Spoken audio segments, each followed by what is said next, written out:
Hey everybody, movie reviewer next door here, and I'm back with another review. This time I saw Guns Akimbo.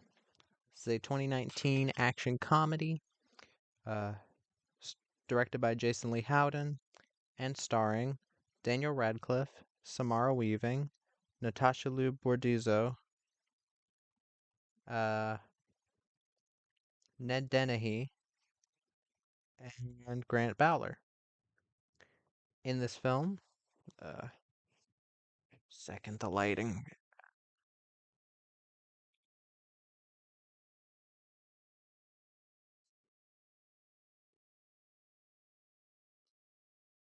Um, In this film, an ordinary guy suddenly finds himself forced to fight a gladiator like battle for a dark website that streams the violence for viewers. Miles must fight heavily armed Nicks and also save his kidnapped ex girlfriend. So, what did I think of Guns Akimbo? Well, I had a lot of fun with it. Um, I think before I gave this a decent, I do think this is a lot of fun as an action comedy. It's got a fun premise. Doesn't take itself too seriously. That's always great. But and I do want to address the I do want to address some controversy from back in the day that probably nobody cares about, but I want to defend this director a little bit. But yeah, uh, Daniel Radcliffe plays Miles. He's a lot of fun. I'm glad that this film is here to prove that he can act and he can actually have charisma in a film that's not a kids movie. Samara Weaving plays Nyx, who is kind of a secondary villain, but Samara Weaving, I love when she plays roles like this. She's a lot of fun, um, and she really knows how to. She's really good at hamming it up in a way that's very enjoyable to watch. Natasha Liu plays Nova, who's uh, Miles's ex-girlfriend. She does a pretty decent job. She's not in the film a ton, but she has a couple emotional moments that do well, and I think her reactions were quite funny. Um, Grant Bowler plays DeGraves. He's a detective after the two main characters. Once they're a part of this killing game, he's fine. And Ned Dennehy as Richter. He's basically our main villain. He's a lot of fun. Uh, he definitely knows what type of movie he's in, and I kind of brushed through the cast because I do want to address something I found out about the movie because there were a lot of people saying the director is a piece of shit, and I was like, oh, what is that? Because I did actually um support his Deathgasm 2 um Kickstarter.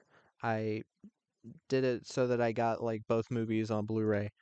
And a little context. Apparently there was a Guns Akimbo Twitter account and there was a girl from there was a film Twitter girl whose DMs from 4 years before this movie came out got leaked, and apparently she used the N word.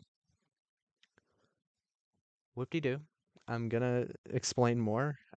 Film Twitter got onto her, and her website got shut down after all her writers quit.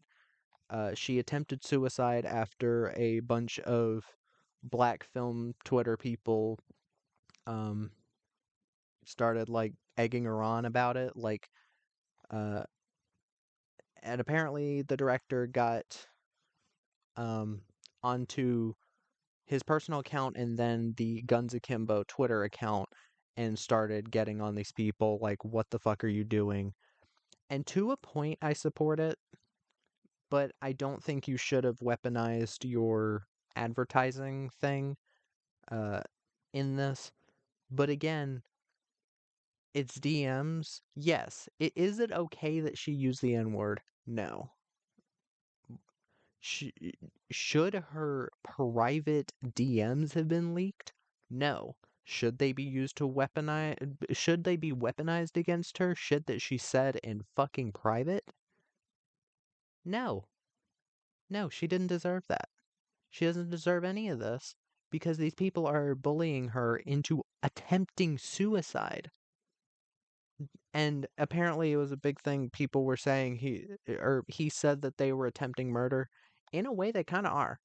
They're trying to get her to kill herself over a fucking tweet or over DMs that were private. Apparently, privacy can just be used against you nowadays. In like, if it's people who've like diddled kids and shit or have murdered people, fine. Saying the N word in private is not worthy of literally going into this person's privacy and ruining their entire career. So, fuck you to the two critics. Um, I'm going to say your names because you are terrible people. Um, Valerie Complex and Dark Sky Lady on Twitter. Fuck you too. Um, but yeah, but yeah, that out of the way. This film is a lot of fun. Uh, the people who boycotted the film because of this, are you childish? Are you children? Do you not understand what privacy is? Uh, Daniel Radcliffe, again, it's like the story is he basically is like kind of troll. He gets around trolling people online, all of that, and he really does.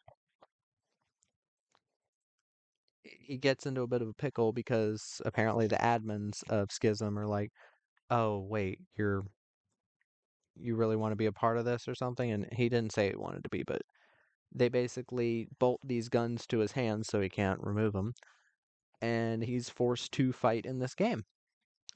Uh, First against Samara Weaving's character, and again, Samara Weaving is a lot of fun in this film. Um, Very energetic, very goofy in just the right way. Um, I've always loved Samara Weaving. Um, and I do want to see more of her stuff. Let me see what I've seen of her so far. I've seen Mayhem. I love Mayhem. Uh, no, there's no way that's the only thing I've seen her in. Hmm. I thought I'd seen her in something else, but maybe not. But yeah, a lot of fun gunfights, and it's got a really nice style to it. There were a lot of people comparing this to Crank, and I'm kind of tired of people comparing everything to every single movie. If like, oh, this movie's like John Wick, except it's not. This movie's like Jaws, except it's not. Just saying because a movie's a creature feature, like there was that movie Into the Grizzly Maze that was like, "Will do for bears what Jaws did for sharks," and I'm like, in the fact that it's a creature feature, okay, but Jaws was not the first creature feature, and it won't be the last. So I think it's kind of childish to just do that. It's very clear that a lot of these people are just trying to be on the covers of a movie, and it looks good apparently for the advertising to be compared to a more well-known movie, whatever. But yeah, this film there's probably not going to be a ton to talk about, but it's got a very nice got very nice cinematography to it, very good-looking film. Um the frickin' oh, I guess Ned Dennehy's worked with Daniel Radcliffe before because he was in uh Harry Potter and the Deathly Hallows Part 1. Well, that's cool.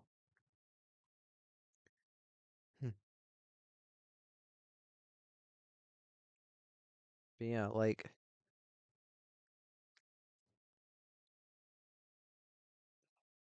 what do I really say about this? Other than the controversy, there's not a ton to say about it.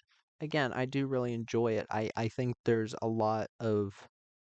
quite a few really fun action sequences. There's The one where we're introduced to Nick, she like has her gun. She has like a, forgot if it was an SMG or something, where she's got it out the door, the window of her car, and she like skids in front of these people, shoots them through the windshield. A lot of fun, slow mo. This film doesn't overuse slow mo. I'm glad for that. Um, it's trying to do kind of a similar like John Woo-ish type thing, and or excuse me, I kind of about to do the thing that I hate. It does the heroic bloodshed kind of, even though they're not cops. It is kind of heroic bloodsheddy. Um, a lot of fun. Um, again, fun action. Uh, yes. Is there CGI blood? Yes. The CGI blood for the most part looks really good. Looks better than the John Wick films. Uh, this I'd easily watch this over John Wick Chapter 2. I know I gave it like one number higher. I'd easily watch this over it. For one, it's what, 96 minutes?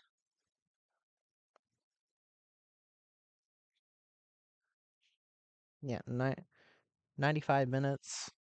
Um, really short, really fast paced, really gets into it, never really lets up, and it's just overall a very fun action movie. And the comedy for the most part is pretty fun too.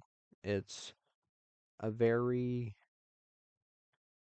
a very, there's something cozy about it. Like not that it's like chill or anything. There's something like it's nice to see this type of story get a decent budget like this and be executed as well as it is. A very colorful, pretty looking movie at the same time. Fun camera work. There's a bit where um Daniel Radcliffe's character like does a flip and the camera's flipping with him, kind of like they did in Upgrade and Invisible Man, the kind of camera attached thing. I don't know if that's how they did it, but it's a kind of a similar thing. Um,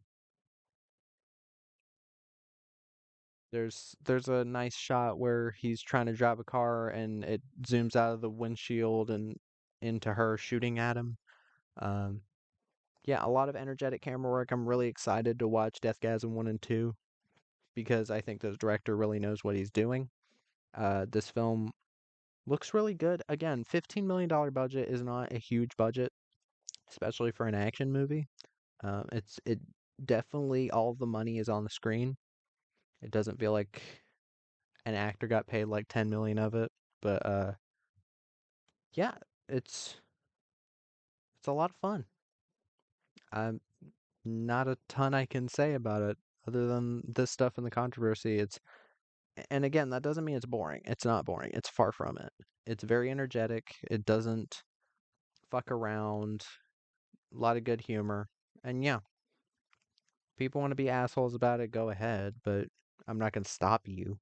You're entitled to your opinion, but don't bully people into suicide, or else you will have to fight with me. Somebody who is actually depressed. But yeah, um, that was my review of Guns Akimbo. If you've seen the film, let me know what your thoughts are in the comments. If you have any recommendations, put those in the comments as well. And movie reviewer next door.